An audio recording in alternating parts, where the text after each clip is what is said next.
Welcome to People, Places, and Parables, highlighting people and the positive effect they have in our community. Hey there, it's me, Christopher Olson, and my podcast. I believe this will be my 12th podcast with People, Places, and Parables. And most of the people I interview are from Maine, and we have nonprofits, but there's a hero of mine. His name is Chachi Loprete. And every Saturday morning on WUMB radio from 6 in the morning to 8 in the morning, he spins music from the Beatles that chances are, if you're like me, you haven't heard all the different versions, let alone all the wonderful trivia. Chachi, thank you for being here today. I'm thrilled. It's been 43 years, I think, since the last time I saw you. No Yeah, exaggeration, I did the math. yes, Christopher, it's a pleasure to be with you, and thank you for all the kind words through the years. And I'm psyched that you have your own podcast. I'm thrilled to be a guest, and yeah, we go back 40 years or so ago, where you and I worked together at WBCN. Yeah, that was fantastic. My father was so cool because I explained to him, I said, I can go out and get a paying job flipping burgers or something, but I really want to get something that'll get me in my foot in the door. And I think I was the envy of my classmates at school because it's like I saw the big station I wanted to be at, and I loved working with you and David Bieber and everybody else, and it was absolutely fabulous. Now, the first question I have for you, I have no idea how old you are. You look great. You got your full head of hair like I do. Yeah. When did you discover the Beatles? Was it when they first showed up on Ed Sullivan, or was it from having family that? Because I had older siblings, and when they listened to music, I got to hear it too. Well, it's kind of the same thing, and yes, my birthday was just the other day. I turned 69, unfortunately. So we're all getting older. But for me, I did have two older brothers and a sister. I was 7 years old in 1964, but I distinctly remember watching that evening on the Ed Sullivan Show and just being sucked right in the vacuum of it. And my older brothers and sister, I was riding on their coattails, but distinctly remember that evening. And like many kids, it did change my life in a lot of ways. I wanted to be Ringo immediately. I thought he was the greatest up on the riser there and playing and having fun. And from then on, I wherever I went, I had a transistor radio in my hand. I was just addicted to radio. The AM dial in Boston, WRKO, WMEX, WBZ, all playing Beatles, like multiple songs an hour and interviews and so yeah, I enjoyed the 60s, collected the albums in the 60s. And by 1970, just like you, probably we discovered the FM dial. Oh yeah. And there was a whole, it was an awakening, even more so when we discovered WBCN radio. It was a groundbreaking, revolutionary radio station, started in 1968. With the first song they played was I Feel Free. And throughout the 70s, I was addicted to BCN, Charles Laquadera, and Ken and Mark. And it was just a whole different ball game. Not only was the quality of the sound vastly different from AM, but what they played, the combination of different genres of music and how they tied it all together. And they were like the internet of the 70s. If you needed to know anything about music, happenings, BCN almost certainly would be talking about it at some point. And so it changed my life in the 70s. Graduated high school, got a job at Polaroid. You remember, Christopher, when you got a job at Polaroid, you were set for life. You would have a great pension. You would make a great wage. And I was making a great wage for 1975. And I worked there till 81 and 82, I should say. So in 1981, I'm working at Polaroid, and I was like, I've been wanting to get a job at BCN for so long. I dreamt of, Chris, just like you said, you could be flipping burgers and you go to a regular job. But what would it be like to your job would be working at WBCN. I mean, nothing is Yeah, the same every go with day. your heart. I mean, Yeah. music is the universal language. I had an uncle that worked at Polaroid for years, but I have to agree with you, and I think I mentioned it in a note to you. I was bullied when I came up to Maine, really pretty incessantly. As a matter of fact, I've been writing about it. And one of the saving graces was Sergeant Pepper's Lonely Hearts Club Band, and my parents had one of those great big Magnavox consoles with an AM FM radio and a turntable that was nothing like a Bang& Olufsen. It was just a really crummy turntable. But I listened to the daylights out of that album. The Benefit of Mr. Kite, there will be a show tonight. You know, everyone will be there, including Pablo Fanke's Fair. I mean, and what I didn't realize until just recently is I never stopped to think about when the Beatles came over and then they started doing really unique stuff, but it was such a really short span of time. Mm-hmm. Can you? I would love you to clue listeners in on some of the insights that you have, because I know you've met Ringo, you've met Paul. Now there's a radio promo where I think it's George calling you Larry, and you're like, nobody calls me Yeah. Larry. Yeah. That was George. Yes, I had the pleasure, honor of meeting three of the four Beatles multiple times. And yeah, when they came in 1964, it was a whole different thing than it would be just 2 years later in 1966. From "I Want to Hold Your Hand" to "Tomorrow Never Knows" on Revolver, and they just matured at such an outrageous pace in such a short period of time. From they were together for like from 63 to 70, and it was about 214 Beatles songs in that time frame. And I challenge anyone to find any two that are alike. They always Mm-hmm. tried to be different. And I just last night, uh, I was at a concert on the Cape, at Cape Cod Melody Tent, the Fab Four, great Beatles tribute band, dear friends of mine. They did two shows in Boston. I emceed both shows, and within that show, they show a clip of Dick Clark's TV show, Bandstand, Yeah. and he interviewed a bunch of people in the audience, and the question was, who would last the longest, the Monkees or the Beatles? Because it was the Monkees that year were like dominating. That one year, Mm-hmm. they just dominated album sales. And so they went through a group of people, and like one person out of 10 said the Monkees would last longer than the Beatles. Um, but at the end of the interview, Dick Clark says, "Now, next week, make sure you're here because you're going to see completely different Beatles because we have them performing Strawberry Fields and Penny Lane." Oh, And no so, kidding. yeah, and then they show a clip of a group of listeners who just watched the video.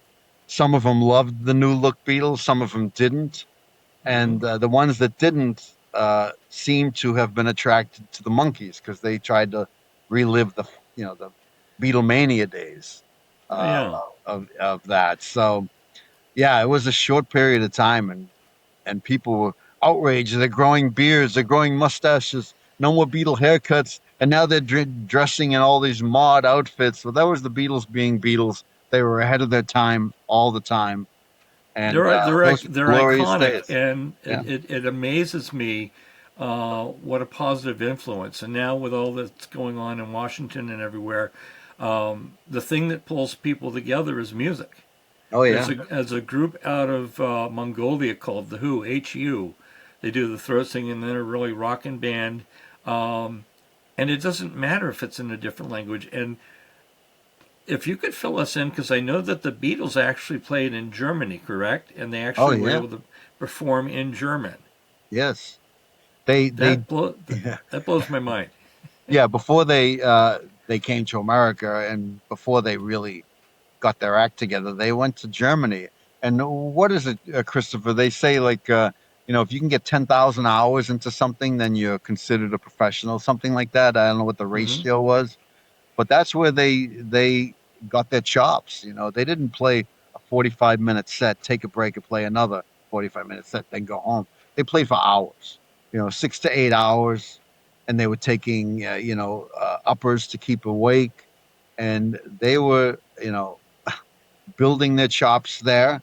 And yeah, they would swear in German on stage. They would talk in German on stage from just being around them, and they would perform while there'd be fights in the bar and in the club, and they put in those hours. And by the time they came back to Liverpool, they were pros. And uh, some people thought that they were a German band. One of those people was Brian Epstein. When Raymond Jones walked into to Nems, which was the family store, the Epstein family store, in which they had a record store. And Mm-hmm. Brian Epstein always tried to super serve his customers. So if someone came in with a request for a record, if he didn't have it, he'd find it. And so Raymond Jones walked in. There's a real Raymond Jones. It's not a financial institute. It's not a myth. It really is. It was a guy named Raymond Jones who requested a song by the Beatles, and and Brian set out to find the song, and he was happy to hear that they were just playing down the street at the Cavern Club.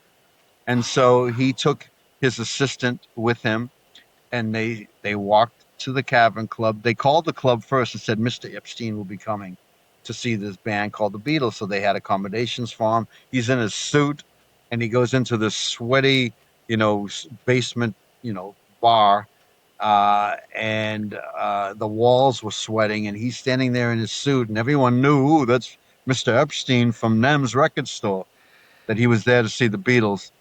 And he was surprised to find out that they weren't German; they were from Liverpool, but they had been Mm-hmm. playing in Germany for a long time. He was surprised to see that they could play and sing so well, harmonizing, and more so surprised when Paul would introduce a song that the band wrote. Because back then, a lot of bands had people writing songs for them, but Or the they Beatles did wrote cover their own songs. songs. Yeah, or they did cover songs. Wow. And so he was surprised, went backstage, and that's how the wheels started turning. And he eventually took over managing them. Beautiful. I love the video that just came out with Paul and Ringo singing AI. about growing up and going through Liverpool. It was their lives. It's their hearts. That's where I think it's so different when you hear a piece of music. It's coming from the heart. Yeah, A good example is American Pie with Don McLean, and when Madonna redid it, she was just singing it. She wasn't feeling it, and sure. I love when people say, "Well, I have a favorite Beatle. I have a favorite Beatle." I loved all four just simply because Hmm. of the fact that they were so different that they together they made something much greater than the four of them.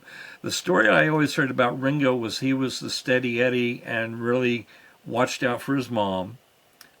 I heard recently that Paul McCartney was the real workaholic in making sure things get done. Yeah. I will never forget the day that I heard the news about John. I share a birthday with him, and his sense of humor was incredible.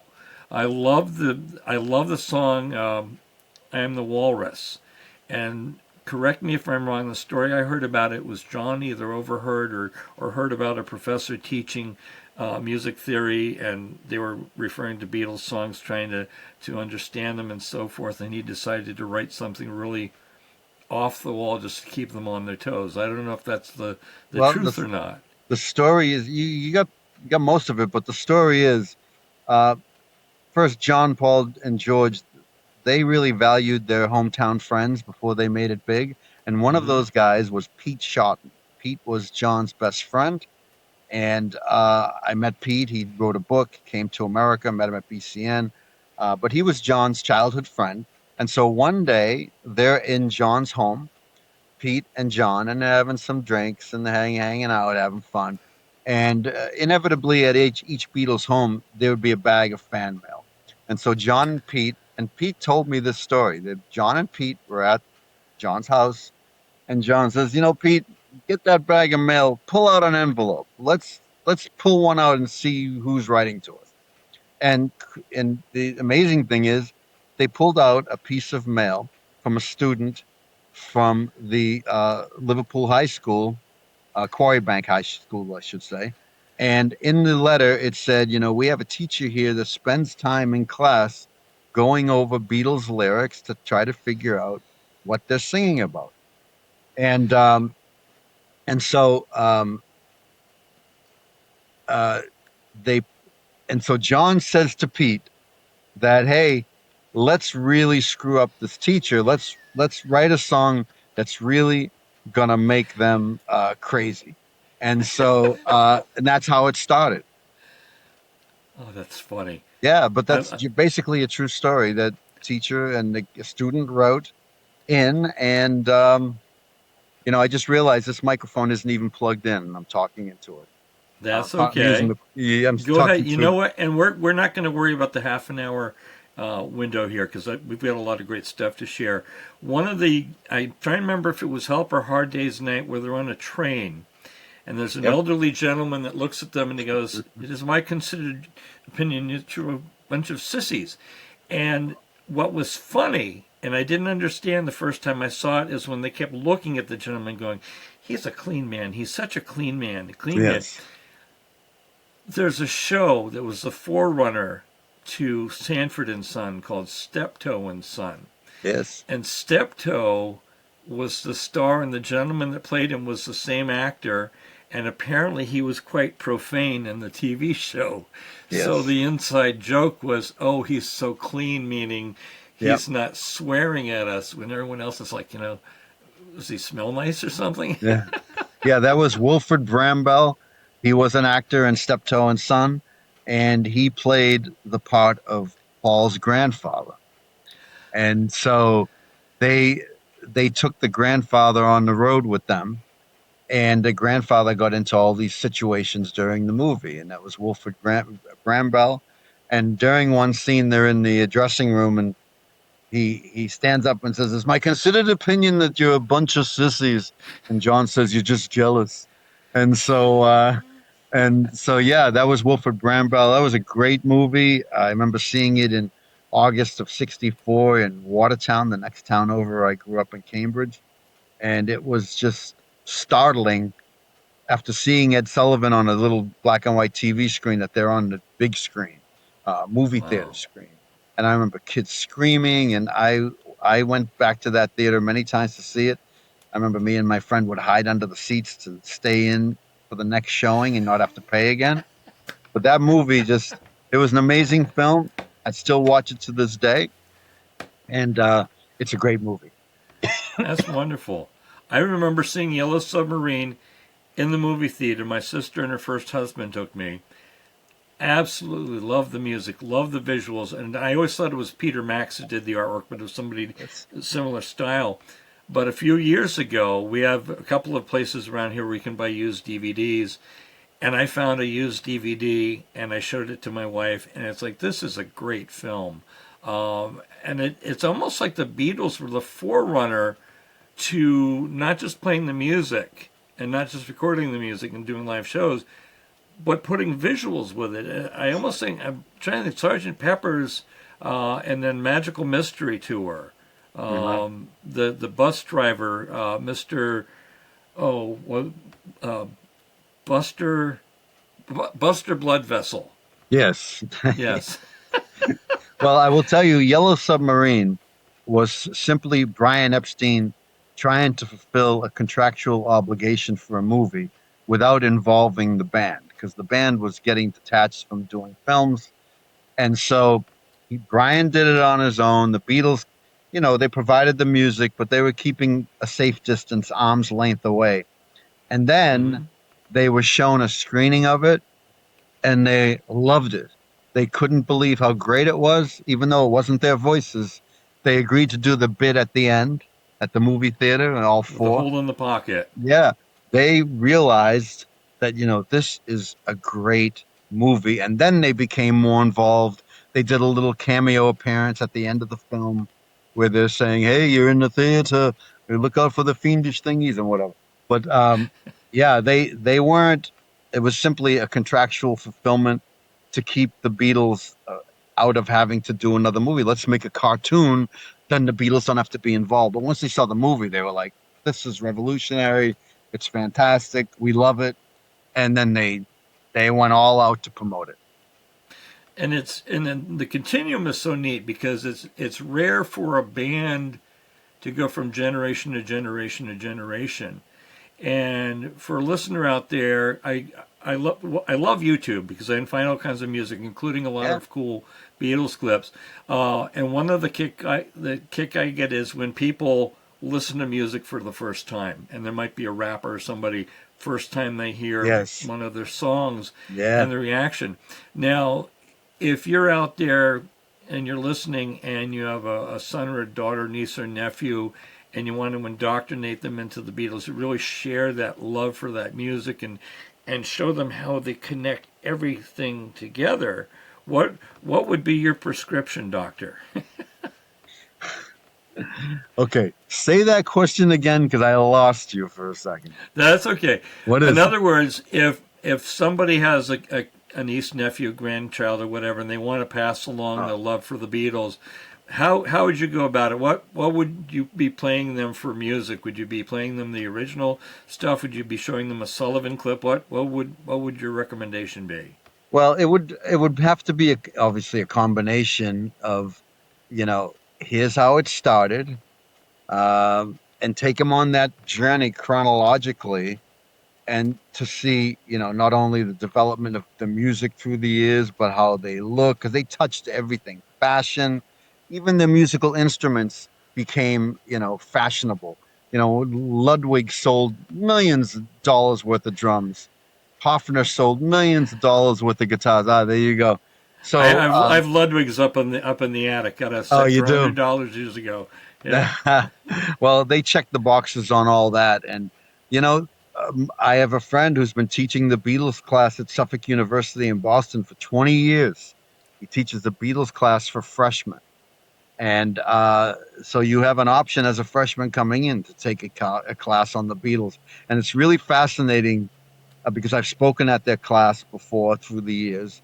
It's just fascinating how they're generationally removed.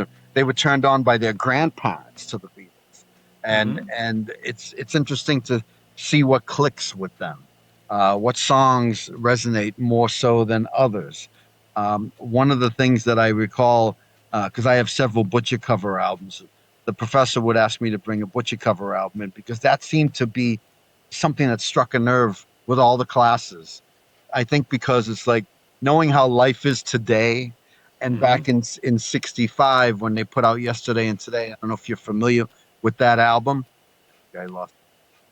Not for if you're not um, aware of that album, um, what really uh, made the press angry.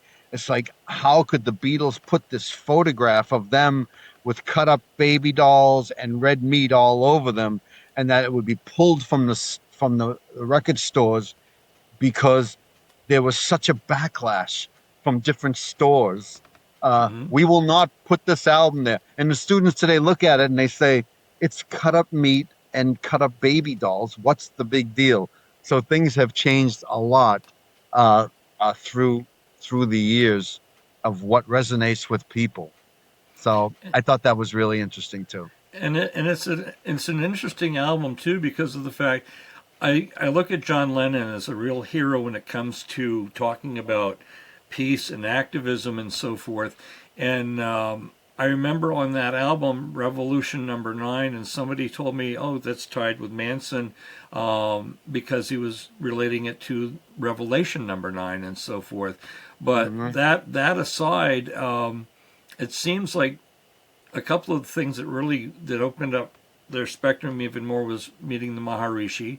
Yes.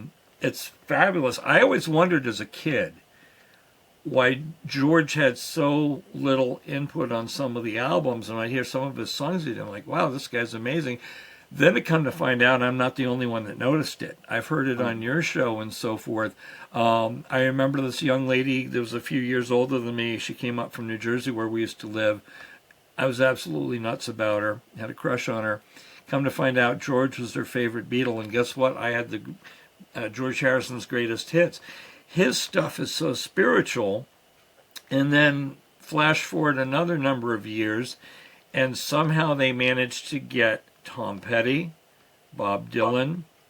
Um, I'm having a blank here. I can see the face. Jeff Lynne Yep, Roy and Roy Orbison. Orbison all together, the Traveling Wilburys. Yes. I mean, that was like an incredible group of songs that the bunch of them did. Um, and from what I understand, in George's later life, he really got into working on an English garden of the property that he had. I mean, their lives are all so different and they're all so fascinating. What are some of the most fascinating things you found or discovered in your studies about each one of the Beatles that maybe Well, people don't know?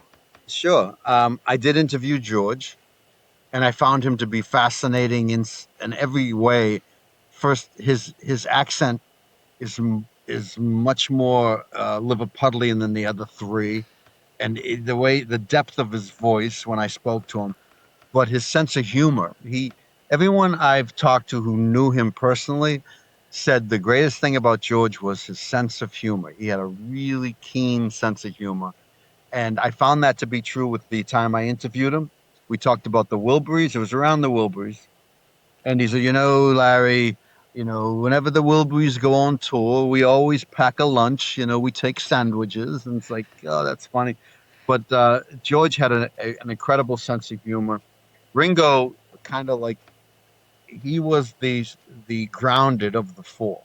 And whenever there was a problem in the band, Ringo could unite everyone by the way he acts. He's just an everyday guy. Um, and so he was always kind of like the peacemaker, especially when the Beatles were breaking up and Paul wanted to release his McCartney album, but the Beatles had Let It Be in the queue to be released. And they sent Ringo to Paul's house to talk to him. And Paul almost attacked him, you know, my album's coming out first. And so, but Ringo was always, the peacemaker. Paul, and I've interviewed Paul many times, had dinner with him. Uh, I was backstage with him at his shows, and he is the consummate, showman. Always just nice to everybody. Never seen him be mean to anybody. And the times we shared, he was always kind, and he would ask about me, and I'm like, well, I'm here to interview you, Paul, and so and of course he's the ultimate showman, still on tour at 85 years old, uh, and he just a really kind man. But they were all kind. Imagine, your biggest hero. You get to meet him, and he's not very kind. I interviewed three of the four. I had started in radio in '81, so John was already gone. Uh, but George, Ringo, Paul, the times I've interviewed them, never a problem, never a negative word, just kind and I don't know how I would have felt if one of them, was an asshole or something. And so, but they were all just nice guys, and that was I think they understood great. what a lot of performers took a while to understand. I hate to use the name Axl Rose.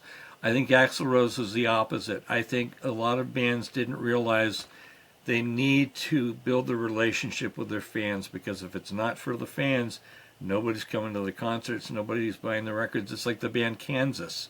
They got a great big hall and they made these flyers that said free beer. And everyone thought they're going to be a country band because of the name Kansas. What fascinates me too about Paul is the instruments. I think it's called a mellotron. Mhm. All these old-fashioned instruments that he incorporates into his songs.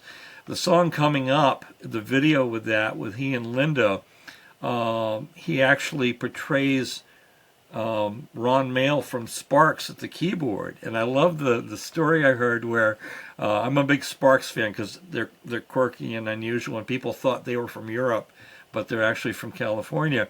But there's a time when supposedly John Lennon calls up and tells Paul there's this strange guy with a little tiny mustache on TV, on your video. What the hell's going on here? It's like their song Mustache, Mustache. When I shaved it real small, my Jewish friends would never call. But it's amazing to this day, whether it's a group like Oasis or any of the groups out there, you can see a lineage. And every interview, and we're going to go past a half an hour because I'm having way too much fun here. Yeah. The lineage that I have seen too is when the Beatles talk about who they were influenced by. Muddy Waters and all these groups. I get to see Muddy Waters years ago in Augusta for $9. He opened up for Eric Clapton. I mean, it's just I'm awestruck, and it's not just because of music, it's or the celebrity. And I learned a long time ago, if you meet somebody who's famous, just be yourself, be calm. It's really cool because you can learn so much from them. And what's fascinating is when you meet people like you've met, and you realize a lot of them are like the Talking Heads song. You know, how did I get here? You know, this is not my house. This is not my beautiful wife. But what are some of the things that I know from, and I'm looking forward to people hearing this interview and tuning into WUMB. Tell us a little bit about the show because it's eclectic. Because the Beatles were eclectic. You know, there's just so many little trails that go down. It makes it so fascinating. Yeah, it's really amazing. It's the centipede of rock. I mean, there's just so many legs with the Beatles, and listen, it was a dream come true to be given a Beatles radio show because that's how I started listening to the radio. And through those years, I would collect albums, cassettes, 8 tracks, and I put together a really huge catalog of Beatles songs, different versions, different takes. And one of the people that really helped me collect this stuff too was Danny Bennett, Tony's son. He's a huge Beatles fan. And so by the time Oedipus asked me if I wanted to host a Beatles show on WBCN, like in 1984, I had tons of material. I had tons of bootleg albums, which I still own, 45s. And so it was well before the internet, and so people didn't know where to find those things. But I had them because I've been collecting them for years. And so I distinctly remember. You remember my office, like right outside the hallway in my office. And Oedipus comes up to me, and I was only there for a couple of years at the time, but he knew from people. He came up to me and said, you like the Beatles, right?" I said, "I love the Beatles." I said, "I've been collecting Beatles stuff."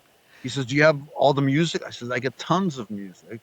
And he says, "Good. I want to start a Beatles show, and you're going to host it. It starts this Sunday night." And I'm like, "Holy crap. This Sunday night. I've never been on the I was on the air with Mark Perrino and Charles and Ken. I don't know if you remember this, Christopher, but they didn't want to be bogged down in details of contests. And I remember Mark coming up to me and said, "Listen, will you come on the show this afternoon and talk about this contest for me? Will you give all the details?" And so I started going on with each jock, and Oedipus was like, "Yeah, so let's call in Chachi. And Chachi, what's this contest all about?" So I would relieve them of the burden of the details and reading copy. And so that's how I started on the radio. And so Oedipus knew that I could talk on the radio. And then he awarded me the first Beatles show that was on BCN called Get Back to the Beatles, Sunday nights, 6 to 8, right before nocturnal emissions. And so that's how the show started. And I remember having in my office just a majority of my Beatle records there because we did the show live, which I don't do live anymore. It's hard to do live. Beatles songs can be short and things are always moving. And so now I pre-record the show. I'm on in 5 states. I'm on in Wow. Minnesota, which is the craziest thing. I love it. I think it's great to be on in Minnesota, Vermont, New Hampshire, Maine, Massachusetts. And That's so fabulous. UMB, it's on Saturday morning, 6 to 8. But on Sundays, I'm on WVTK. I'm on 1043 The Goat. I'm on. And KRPR in Minnesota. And now the internet's caught up. You can pretty much find everything on YouTube or on the internet. But still, some people, it's better for people when they can find it in one place on my show every week. And so Yeah. and the beauty of it all is when the Beatles broke up, it didn't end. You know, that was the thing. You know, you talked about how they were four different, all intertwined. Mick Jagger said it best. He said the Beatles were a four-headed monster because each one of them were talented in their own way. That's true. He did say that. The Beatles are a four-headed monster. Unlike, from the Stones, we love the Stones and all, but Mhm. it's to me. I think each of them, Paul, John, George, and Ringo, could have been famous on their own alone. But look at how the stars, aligned. They were all in the same area, and they're all talented. They were all successful solo Mhm. performers, unlike the Rolling Stones. Mick didn't sell many solo albums, but the Beatles went on and have and it continues to grow a fantastic solo Beatles catalog. So you have the 214 songs they did in their career, and then all the multiple versions of each. Take one, take five, and then you have their solo career. It's the same thing. We have all of that catalog plus outtakes and the box sets they put out. So there's a treasure trove to play every week on the show, and I try to have a combination of solo Beatles and then early Beatles, BBC Beatles, touring Beatles, and we just try to put together this painting each week on a blank canvas. And I've been very, very lucky that people seem to love the show. I hosted two shows this weekend, as I said, the Fab Four at the Cape Cod Melody Tent, and they played the South Shore Music Circus. And I got to tell you, we had a booth there selling our show shirts, and so many people came up and just talked about how much the Beatles mean to them and how much the show means to them because they know they can depend on really being entertained in a really unique way, covering all the different tentacles of the Beatles' career. So it's a blessing. I can't believe it, that this is what my life's become. Listen, you said a burger joint. I could have ended up at, 7-Eleven working somewhere. Yeah, I barely made it out of high school, Chris, and never went to I college. I have a cousin, first cousin, that growing up he was a big Elvis fan, and he used to sit with a family that was friends with Elvis. He actually got to know him. He's also a tribute artist, but he's now at an age singing way past when Elvis was around, and Elvis was incredible. Yeah. But the history that the Beatles have is carried on through time and memoriam. There was a movie. There are a couple of different movies, and I don't know your opinion of them. One, I believe it's called Across the Universe, and they had all these completely different renditions of the Beatles songs. But because there's such beautiful songs and the lyrics is so powerful, it was great. But one of the movies, and I cannot think of the name of it, where basically this guy, there's a blackout, worldwide blackout, Yes. and the lights come back on. He's the only one that remembers the Beatles. No one else remembers the Beatles. And one of the most poignant scenes is when he actually visits John Lennon, and correct me if I'm wrong, he visits John Lennon on a family farm. Yeah. What if? What if Hmm. these guys hadn't found each other? Just recently, I think it was on your show that I was hearing about Ringo and how Pete Best was unavailable one evening, and the three of them all looked at each other when Ringo, I'm a drummer myself, and where they all looked at each other, it's like, my God, this guy's keeping up with us. Yeah. We've just basically met him, and he's keeping up with us. And the one thing that's fascinating, I never stopped to think about, except for on the Abbey Road, you don't really hear Ringo solo much, and he can solo, Right. but he was like the steady Eddie of the group. Not only, the guy that was a mediator between the other three, but also the fact musically. I love the humor of some of the songs. There's a "Come On to Me," I believe it's called, with Paul McCartney, and he does this whole video with normal-looking people. We're not talking about actors and actresses, or models or anything. And here's a guy that's the security in a department store singing along to the song in the window while some guy walking his dog is watching him. I mean, it's hilarious. And Hmm. that's the thing that it kills me is going on with all the vitriol. And this is one of the reasons I started the podcast. Is there's so much positive, good stuff out there, but it unfortunately doesn't take the headlines. It's down at the end, On the Road with Steve Hartman, and so forth. Yeah, right. So I have to ask this because I have a nonprofit and I'm training a protege. Sure. Do you have anybody that you're working with, a younger person, that you're sharing the knowledge with so they can basically carry it on? Well, I've had various producers over the years, and each producer, I always say, now listen, listen to everything I say, listen to the show, get to know the music. I'm not here forever, and I will be the one who will hand off the baton to the next person to carry on my show. Like I said, we're not getting younger, Christopher. And No. so, um, but several producers have moved on to other things. I don't have a protege. There are a couple of people. Liam Gleason, who is a great kid, who I met with his mom and dad when he was like 5 years old at a Ringo show. This is true. I have met him as a little kid. His parents come up. He loves your show, Chachi, and he's a little kid. I swear, Christopher. And so I would, interact with them through different. They come to my events, and Liam was growing and growing and growing, and then at some point it was like, dude, you know more about Beatles trivia than I do. We would try to stump him, and he'd try to stump me, and so he grew up, went to Berkeley, graduated. He's a musician, but along that line, at some point, he would start emailing me or sending me my playlist after the show. He would type up, Chachi, here is what you played today. And so he became my playlist curator. He is now graduated from Berkeley. He's in bands. Every week, it's been going on for years. Every week, he'll send me his list of the songs I played from him listening. And then like there'd be something, he would send me a little trivia thing, and I'd say, I didn't know that. Thank you, Liam.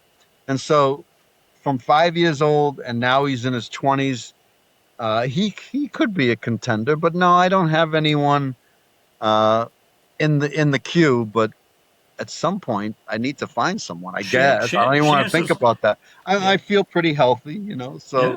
I should be around for a little longer. Chances are it's going to happen naturally.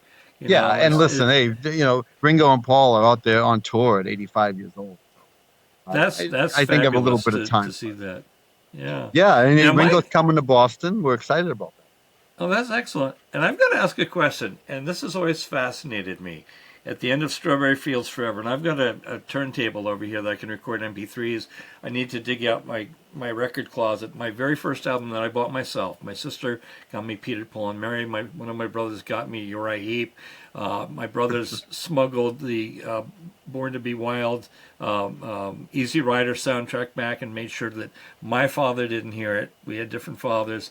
And I bought an album at the Interstate Shopping Center. It was Tony Sheridan, the Beatles featuring Tony Sheridan, Pete Best, and so forth.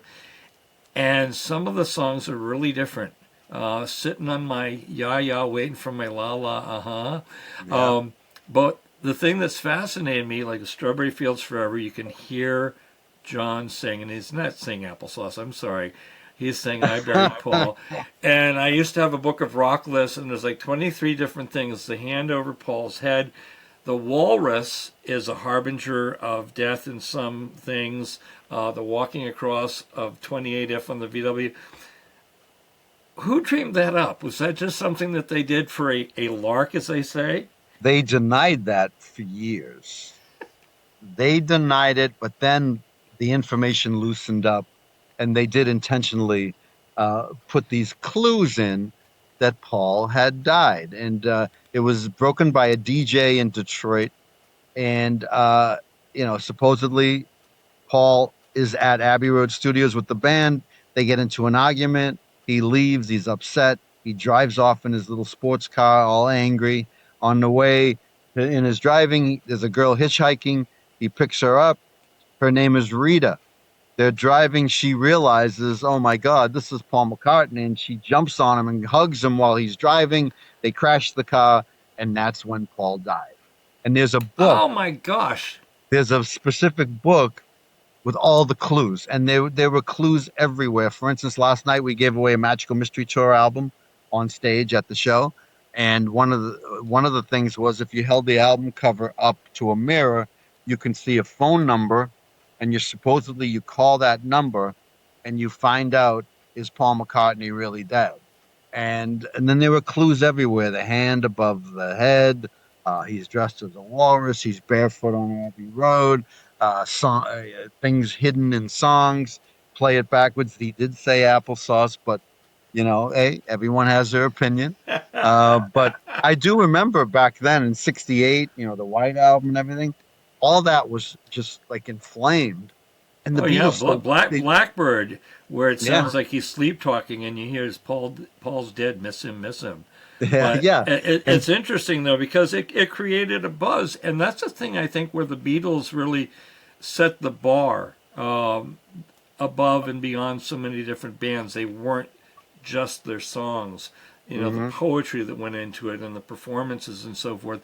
I love the story about John going into an exhibit where Yoko Ono had a ladder going up to the ceiling, and there's this little piece of paper, and supposedly what it said was yes, and because of that, it sparked an interest between the two. And this, Uh, Christopher, imagine if it said no. oh my gosh, yeah, The things would have been a lot different. They might have gone we on to wouldn't have make more breakfast with the albums. Beatles. We would have ravioli with the Ruddles. Yeah. Now I like that. Cheese and onions. We love that. Exactly. Um, but yeah, it was, and you know what? They had tons of album sales from all that because everyone had to find these clues. I don't know if you remember, but there was a CBS television primetime special. There was a courtroom setting. It starred F. Lee Bailey, and he had specific people on the stand testifying. And you can find some of it, I think, on YouTube. Even Peter Asher was on the stand to say Paul is not dead, Oh and my gosh, so that's a that was a riot. television primetime special hosted by F. Lee Bailey. It was in a courtroom setting like Perry Mason, and Oh he my brought gosh. people up to testify. And then at Oh the wow. end, we're all thinking he's going to tell us if Paul is dead or not. But what does he say? You be the judge. You've heard the testimony. You be the judge. Is Paul McCartney really dead? I remember Derek Taylor. I remember Paul saying in the news, they listen on the phone. If I were dead, I'd be the first to know. And I'm not dead. And then Life magazine sent a writer out, a photographer out to Scotland to his farm, and that's where they got a picture of him. And he was on the cover with Linda, saying, "I'm not dead." But boy, it translated into major album sales, And Billy major talk. Shears Yeah, and I mean Billy that was Shears that was the fascinating web. And I'm gonna bring us up for a few more minutes to make it an even hour, and I'll cut it in yeah, two yeah. I'm for good. yeah. But I remember hearing about this Billy Shears guy, and the conspiracy theorists saying, yeah, they found a guy that looked like him. He had to learn how to speak like him, and I'm like, oh my god, this is wild, Well, I'll take you a absolutely little wild. further into that. In fact, we're doing a 60th anniversary of Suffolk Downs, the Beatles playing there, and our band that's playing is the Billy Shears Band. Now, Billy Shears is related to the Paul is dead thing. His name was William Campbell, so it was Bill Campbell.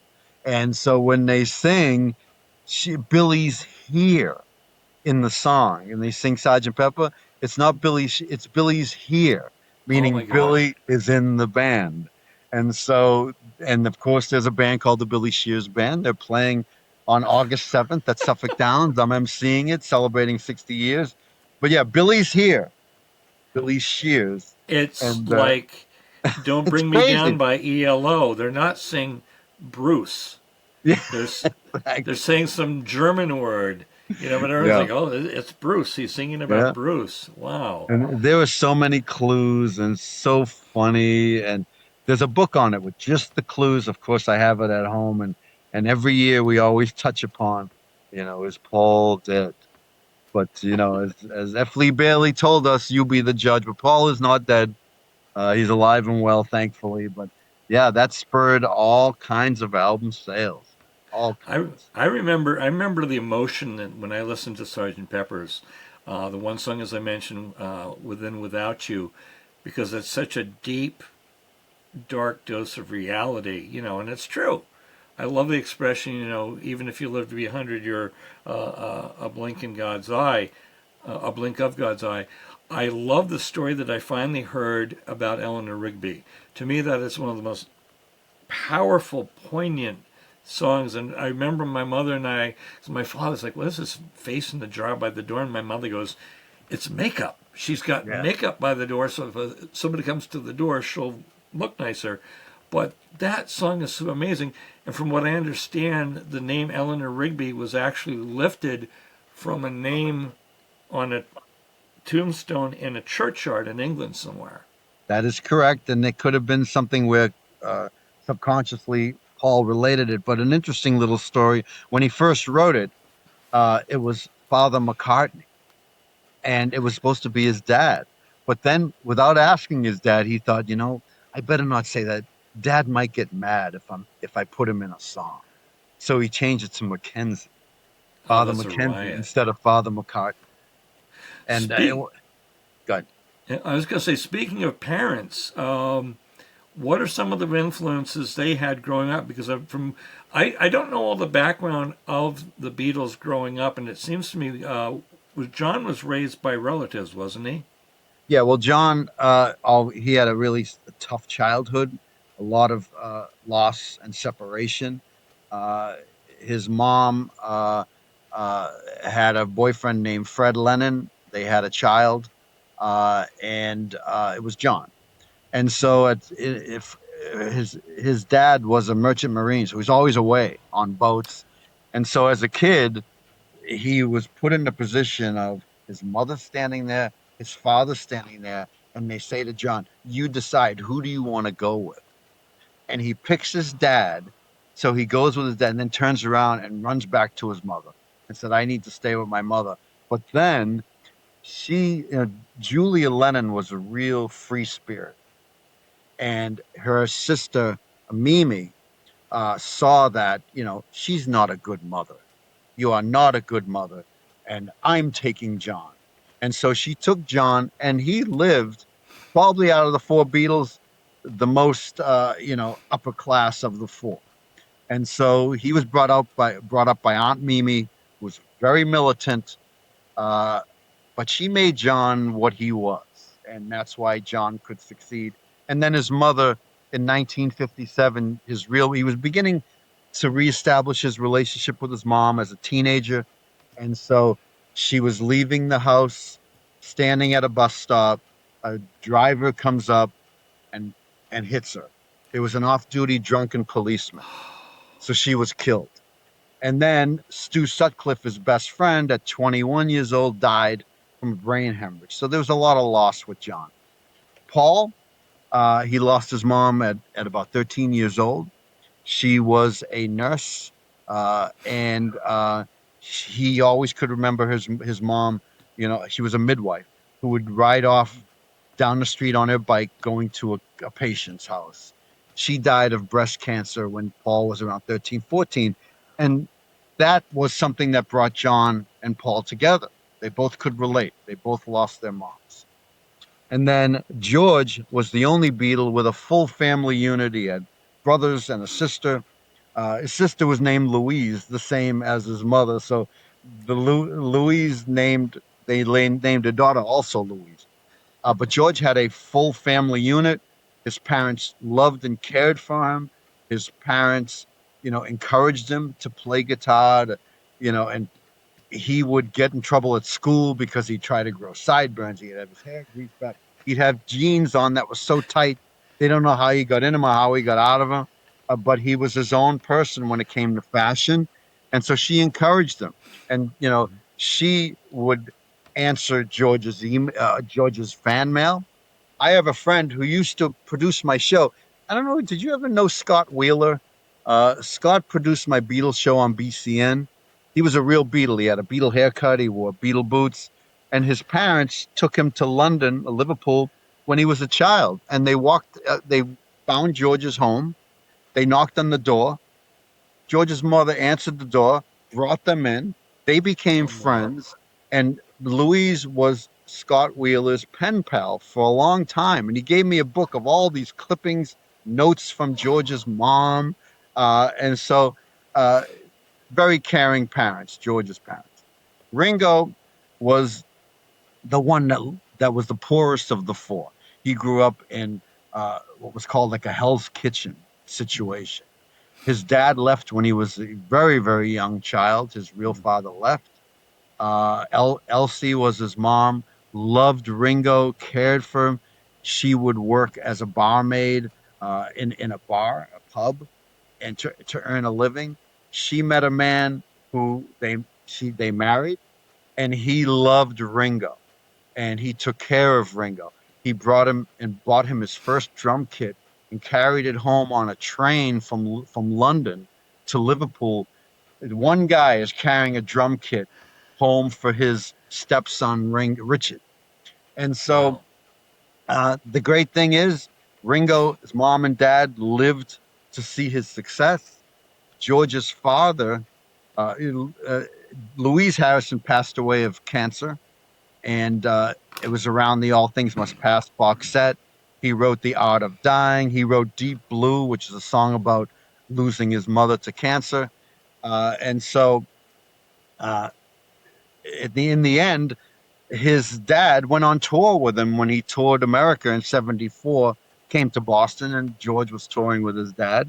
As for Paul's dad, brought him up alone with the help of some aunts, Auntie Jin, different aunts and uncles he had.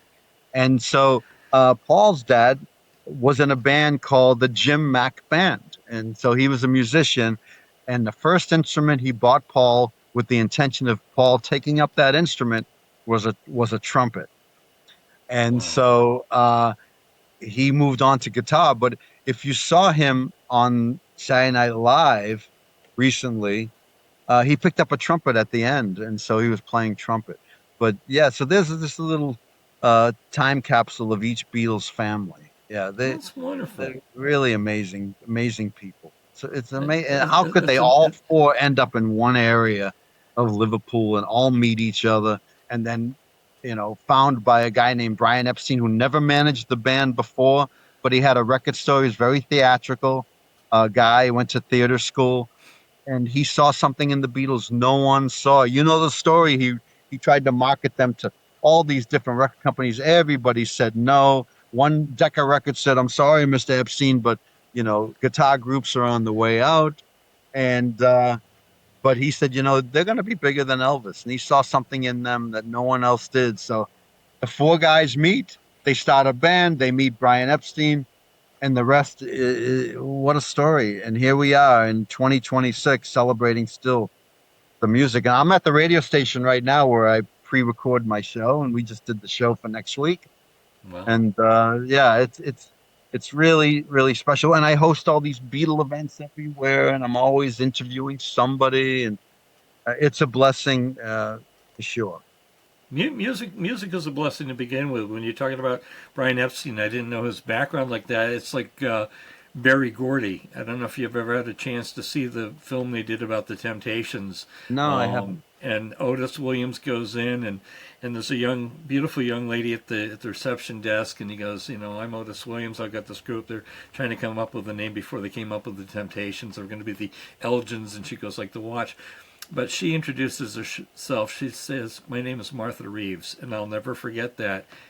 Berry Gordy did the same thing that Brian Epstein did, where he found musicians and performers, and not only that, but he also set up these. It's a great film if you ever want to see it, where he actually has a panel of people listening to the records and what's good about them, what needs work, and so forth. But I wish more and more people would recognize the power of music. And nowadays, I mean, vinyl's back.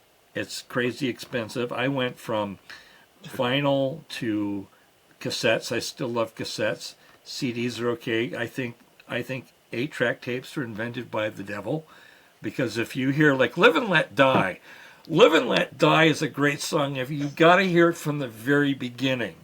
when I hear Live and Let Die, I think of the bullies, and then years later running into them, because karma's caught up with a lot of them. And like they say, karma always catches up, and sometimes if you're lucky, God lets you watch. But 8 tracks, you could never catch the beginning.